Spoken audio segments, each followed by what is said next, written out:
palavra de Deus. Abra sua Bíblia em Lucas capítulo 9, versículo 37. Lucas 9, 37. Louvado seja Deus. Louvado seja Deus. Glorificado seja o nome de Jesus.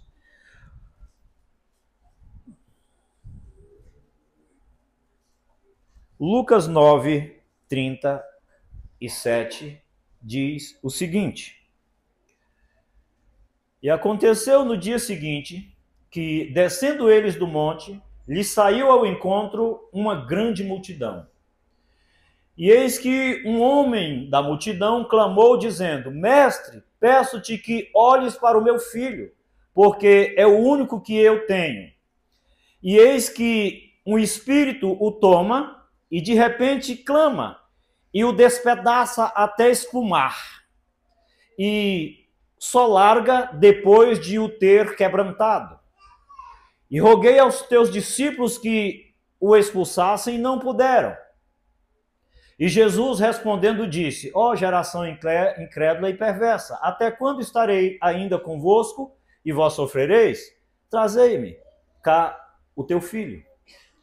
E quando vinha chegando, o demônio o derribou e o convulsionou. Porém Jesus repreendeu o espírito imundo e curou o menino e entregou ao seu pai. E todos pasmavam da majestade de Deus e maravilhando-se todos de todas as coisas que Jesus fazia, e disse aos seus discípulos: Ponde-vos estas palavras em vossos ouvidos, porque o Filho do Homem será entregue nas mãos dos homens. Amém, meu filho? Só até aí. Louvado seja Deus. Podem sentar, meus amados.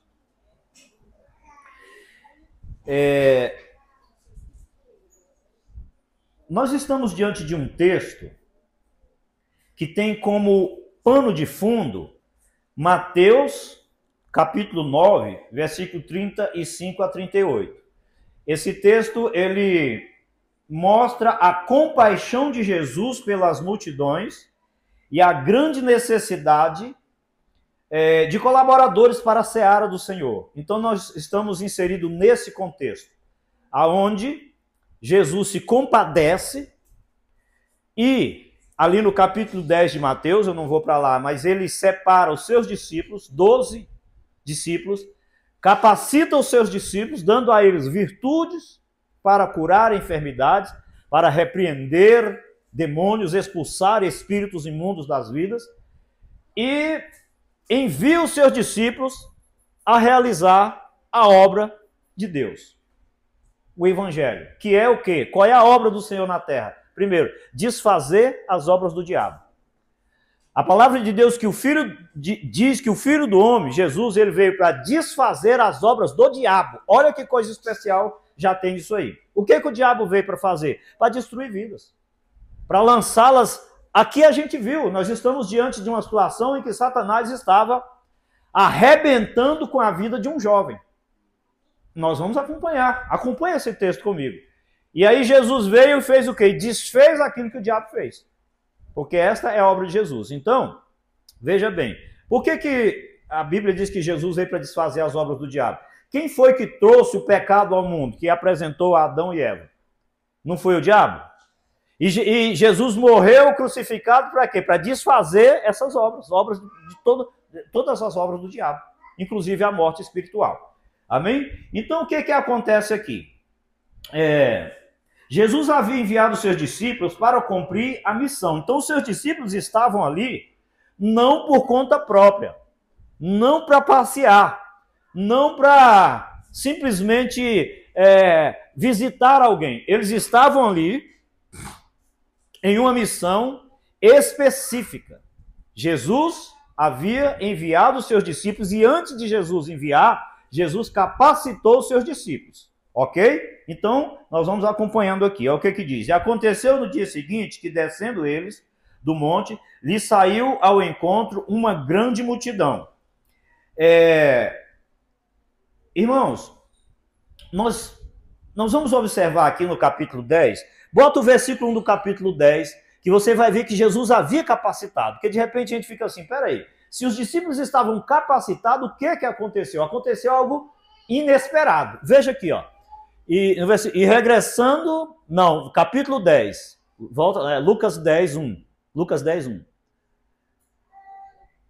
Ó, e depois disso, designou o Senhor ainda outros 70 e mandou adiante da sua face de 2 em 2, e todas as cidades e lugares onde eles haviam de ir.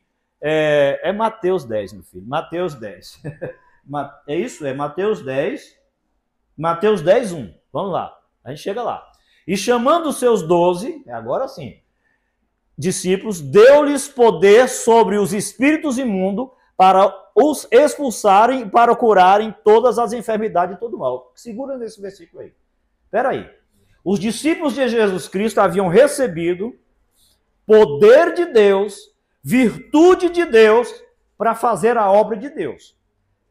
Para expulsar demônios e curar enfermidades. Porque este poder é dado aos discípulos de Cristo. Todos nós aqui somos o quê? Discípulos de Cristo. E esse poder nos é dado para desfazer as obras do diabo, para curar os enfermos, para repreender as enfermidades e para expulsar demônios.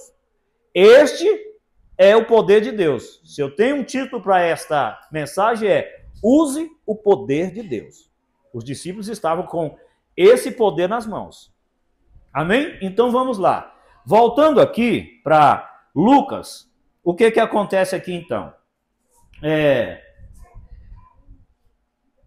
Como a gente acabou de ver, que os discípulos haviam recebido poder, virtude, para expulsar os demônios, o que precisava agora os discípulos realizar a obra? Fazer simplesmente o que a palavra do Senhor manda fazer. Deus mandou, Deus ordenou. E eles foram alegres, felizes, contentes. Faltava ali duas coisas. No final nós vamos dizer o que faltava na vida desses discípulos, né? Por quê? Chegando ali os discípulos de Jesus, havia recebido o poder para expulsar os demônios e para curar os enfermos, como nós vimos. Então, por que eles não conseguiram expulsar o demônio daquele menino? Se nós acabamos de ver, de testificar, que Jesus havia dado a eles poder para expulsar os demônios. E eles, então, não expulsaram os demônios. Dois fatores foram determinantes para que os discípulos não conseguissem expulsar aqueles demônios. Dois fatores interessantes. Vamos lá? Jesus vai dizer. Primeiro fator, a falta de compromisso com a vida espiritual, a falta de oração e jejum, fizeram com que aqueles discípulos não expulsaram os demônios. Duas coisas. Primeiro, a incredulidade. Vamos lá para Lucas 9:41. Primeiro fator. Aqui, ó. E Jesus respondendo disse: ó geração incrédula. Quer dizer, a incredulidade fez com que aqueles discípulos fossem envergonhados na hora de expulsar aqueles demônios. Eles estavam em apuros, porque ali, se você observar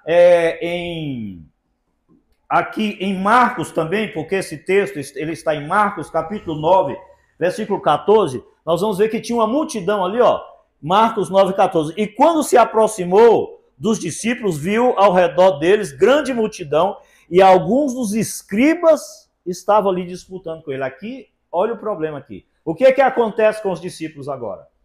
Eles estavam sendo questionados, pressionados, criticados e até zombados. Por quê? Porque não conseguiram expulsar o demônio. Porque não conseguiram realizar a obra de Deus. Jesus, os escribas já conheciam Jesus. Jesus, quando chegava, todos os demônios saíam. Ele expulsava. Ele curava de todas as enfermidades, não tinha um. Vê naquele dia em que ele multiplica os pães e os peixes, diz que Jesus curou todos. Aonde Jesus chegava, que tinha um morto, ele ressuscitava. Aonde Jesus chegava, que tinha um doente, ele curava. Que tinha um aleijado, ele fazia andar. Então, esse mesmo poder, Juninho, foi entregue para os discípulos. O mesmo poder, a mesma virtude que estava em Cristo, Jesus deu para os seus discípulos.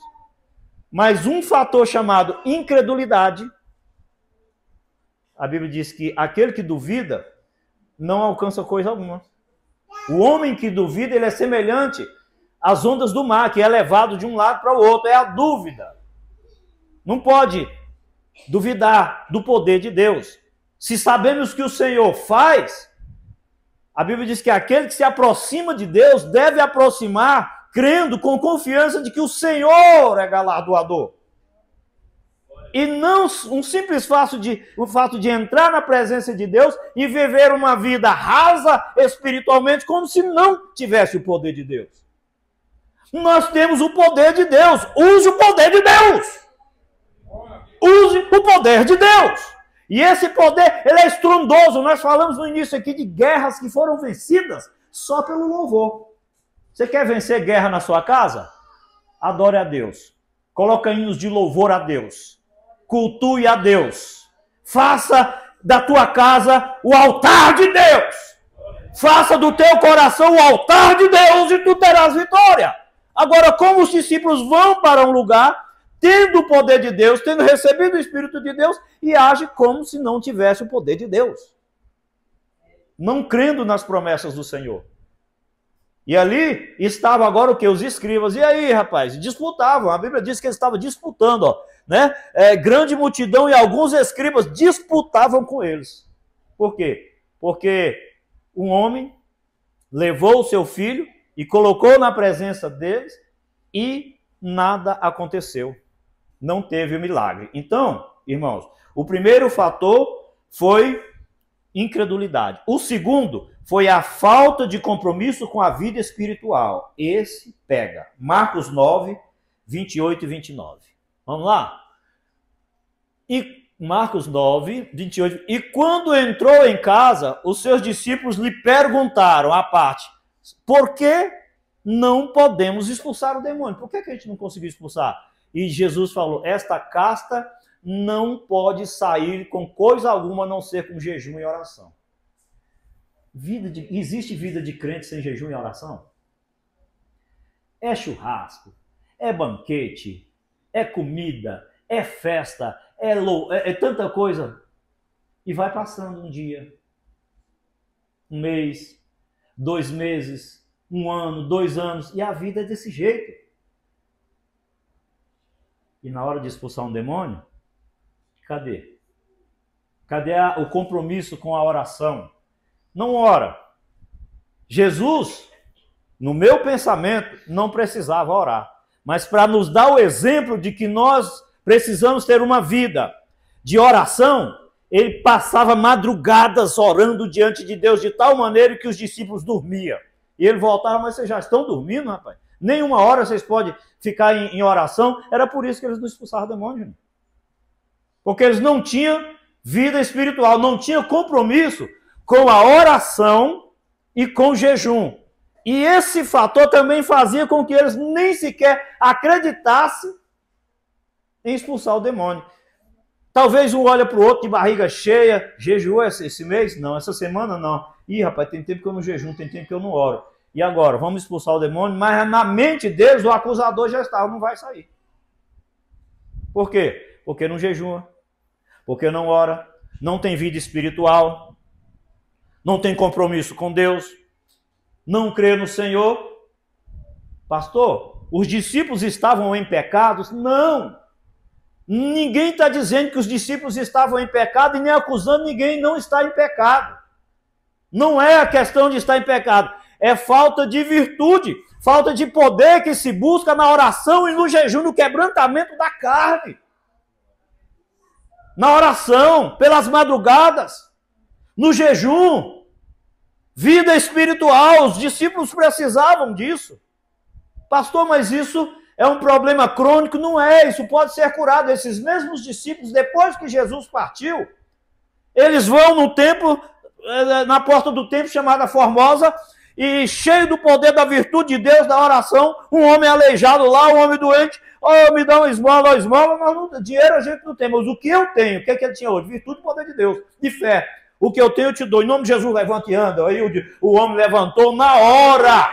Sabe o que aconteceu? Eles entraram no templo e todo mundo entrou atrás para ouvir a palavra deles, porque agora eles tinham testemunho para contar.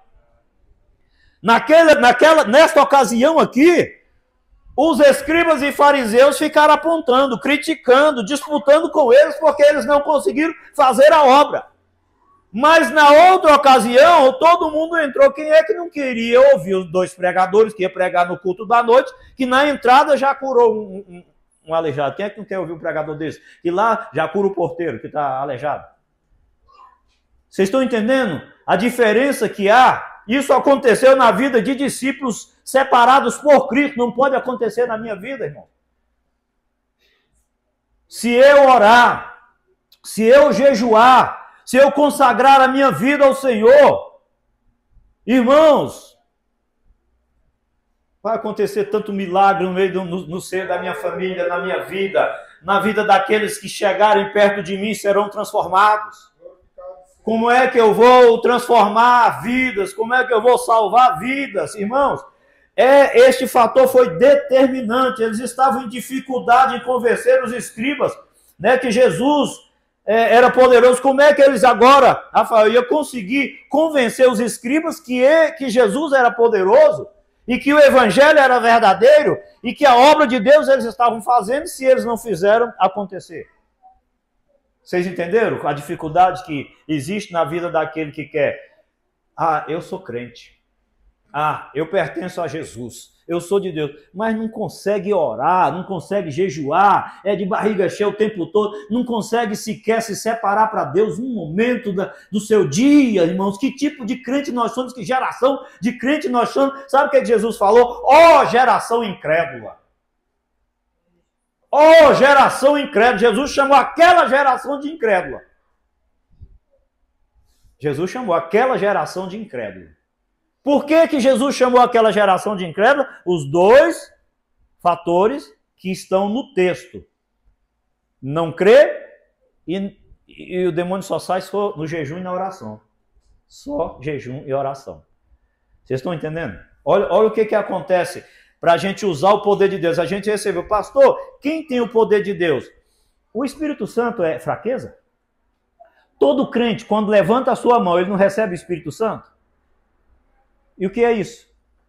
Poder de Deus, gente. Poder de Deus. É só amolar aí e afiar a espada.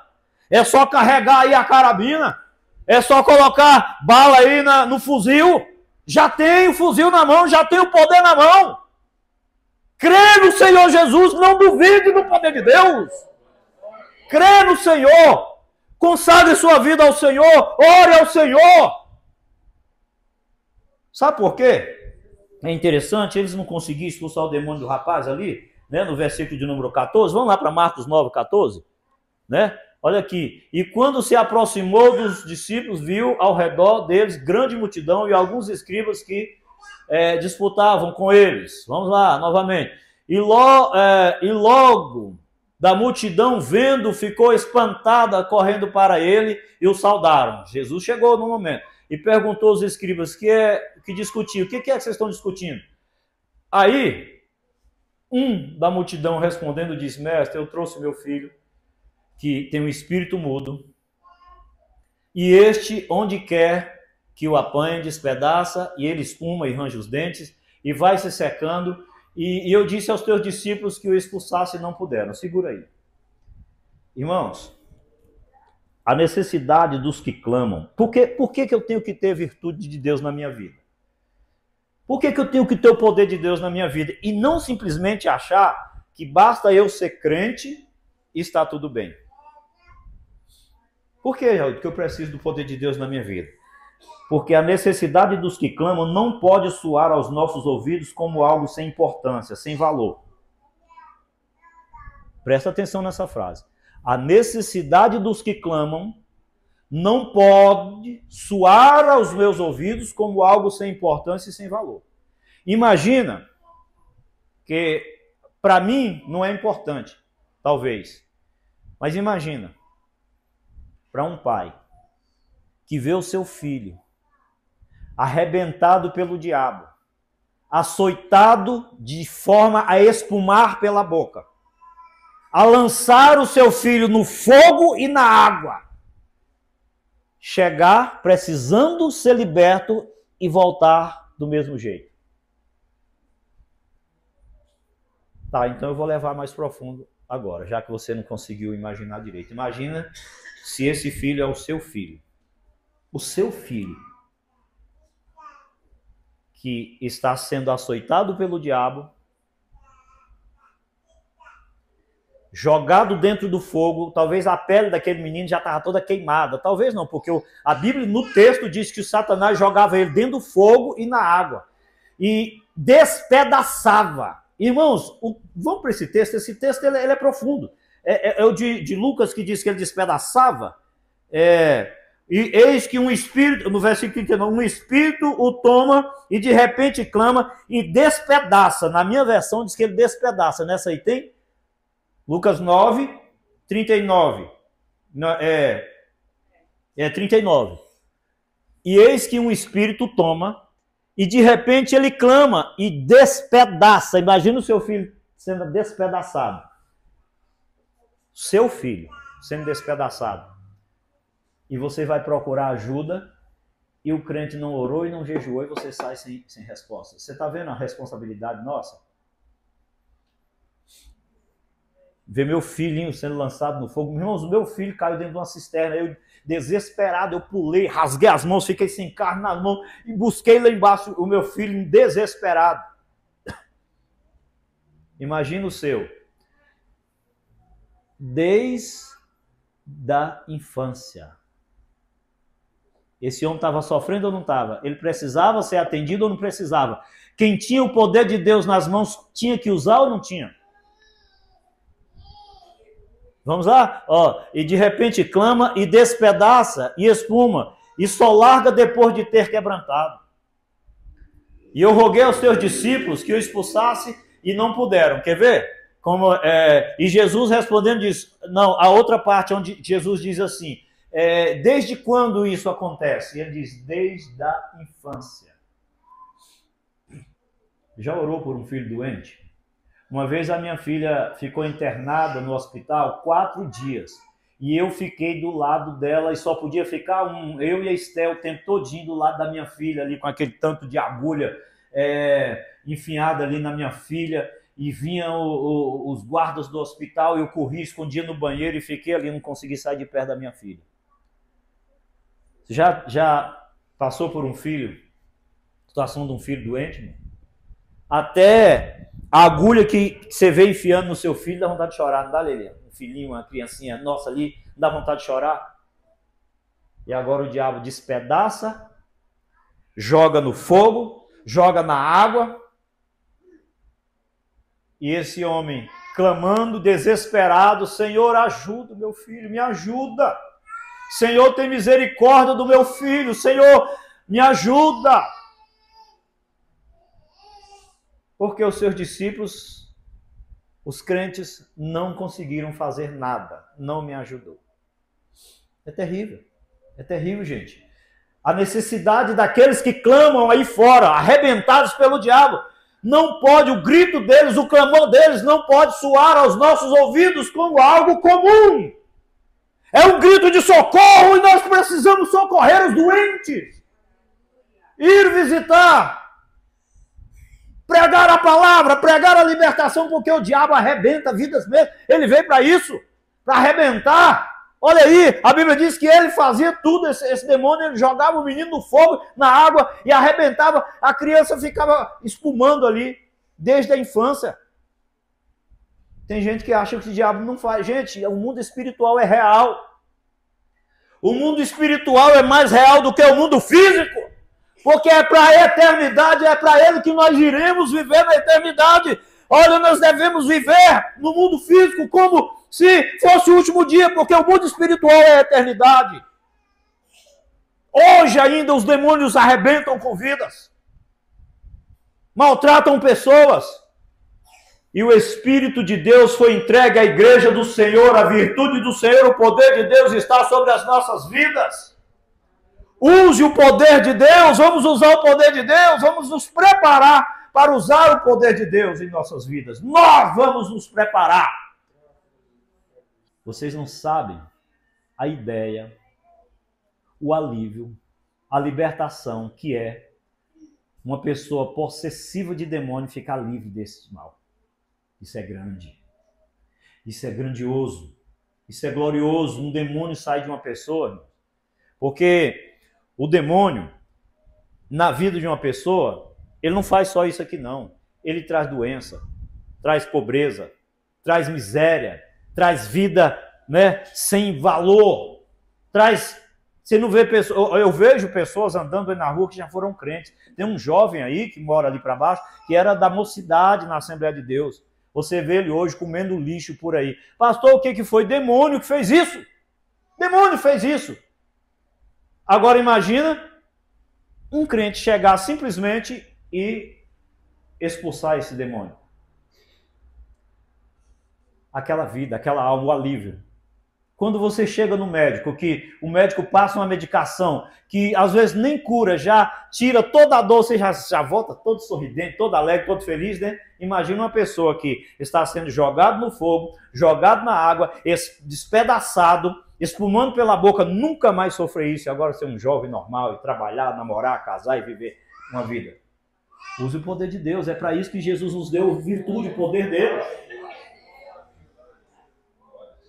Jesus disse que veio para dar vida e vida em abundância.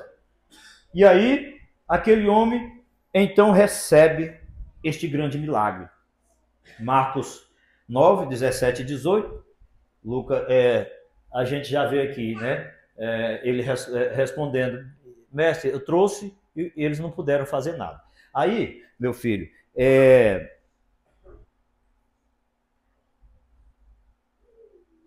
deixa-me ver aqui, aonde aquele homem clama e diz o seguinte, Senhor, Jesus diz para ele, olha, você pode crer que eu faça isso? Ele diz, sim, Senhor, eu creio, mas me ajuda na minha incredulidade. Versículo 24, Marcos 9, 24, 23, 24. Sabe o que Jesus disse para ele? Se tu podes crer, tudo é possível. Espera aí. Olhe de novo, novamente aqui. Se você pode crer, você pode acreditar, você crê, tudo é possível. Tudo, quando eu digo tudo, é semelhante àquilo que nós vimos lá em João capítulo 11. Um morto de 4 dias e já sepultado, sem alarde, sem magia, sem ter que pagar promessa, sem ter que ir em tal lugar, simplesmente Jesus diz, Lázaro, vem para fora, meu filho, meu amigo. Tudo é possível que crê. Ele fala para Marta e Maria, olha, eu não estou te dizendo se você crê, você vai ver a glória de Deus, porque tudo é possível ao que crê. Jesus chega para o homem e diz, tudo é possível ao que crê. Se você crê, é possível. E é interessante, é a humildade daquele homem. Em parte ele acreditava e em parte não. Mas ele estava ali para receber o milagre. Ele disse, Senhor, eu creio, mas me ajuda na minha incredulidade. Aí entra a parte do Espírito Santo, ajudador da igreja. Ajuda-me, Senhor, a mudar essa situação. Me ajuda, meu Deus, para tirar tudo aquilo que está impedindo a minha vitória. Tira a incredulidade. Tira, meu Deus amado, tudo aquilo que não te pertence.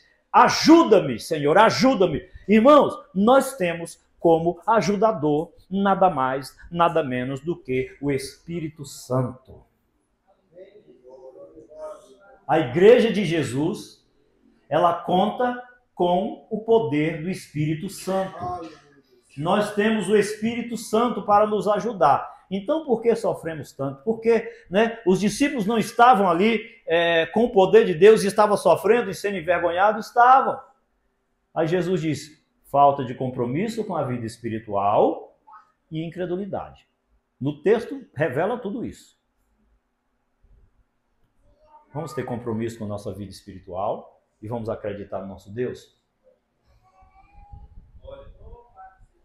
Jesus acabou com aquele sofrimento. Quer ver? Para encerrar, Marcos 9, 25, 27. Jesus, vendo que a multidão concorria, repreendeu o espírito imundo, dizendo-lhe: espírito mudo e surdo, eu te ordeno, sai dele e não entres mais nele. É assim que faz a obra. E ele, clamando e agitando com violência, saiu.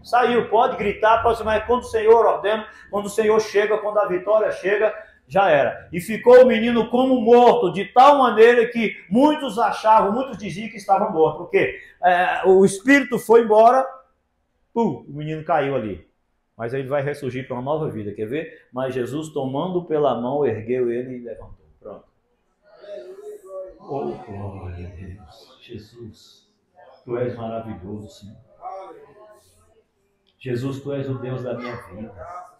Jesus, tu és o Deus da minha casa. Tu veio para mudar a situação. Jesus é poderoso. Olha o que Jesus fez aqui. Jesus usou o poder de Deus. Os discípulos não conseguiram usar o poder de Deus. Mas eu vou encerrar dizendo o seguinte: quer acabar com o sofrimento daqueles que estão sendo destruídos pelo diabo? Use o poder de Deus. Amém? Encerro aqui a minha mensagem de hoje.